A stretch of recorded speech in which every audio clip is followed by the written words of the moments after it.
புஜ்ஜு நடி இன்னைக்கு நம்ம வீட்டில் என்னது? நம்ம வீட்லையா நேற்று நைட்டு மிஞ்சி போன சோத்துல தயிரை ஊற்றி வச்சிருக்கிறோம். பழையதுன்னு சாப்பிட போகிறோம். அதுக்கப்புறம் நேற்று நைட்டு எங்கள் அம்மா வச்ச மீன் குழம்பு இது. ஸோ இதை தான் நம்ம வந்து இன்னைக்கு இது போட்டு சாப்பிட போகிறோம். நம்மளுக்குலாம் இதெல்லாம் இருந்தால் பத்தாது. அதனால தயிர்னாலே கொஞ்சம் ஸ்பெஷலாக வேணும்.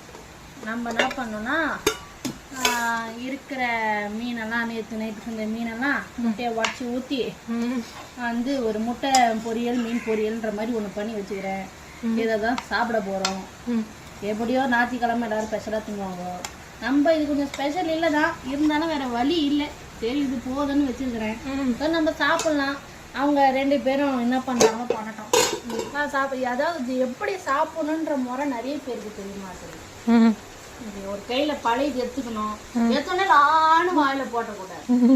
ஒரு கையில பழையது எடுத்துட்டு இந்த மீன் குழம்பு சட்டியை இப்படி இழுத்துக்கணும். அதுல லைட்டா ஒரு டிராப் மீன் குழம்பு விட்டுக்கணும். விட்டுட்டு அப்படியே கண்ணை மூடின்னு சாப்பிடணும். அப்பதான் மேல உங்க தெரியும்.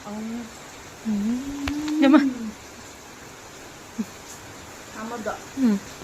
இதை விட வேற இந்த மழைக்கு நான் தான் பிரியாணி சாப்பிட்டாலும் காத்து மழை, சுத்தமான காற்று சுத்தமான மழை சாப்பிட்றதுக்கு பழையது. இது போதும். நீங்களாம் என்ன சாப்பிட்டீங்கன்னு கமெண்ட் பண்ணுங்க.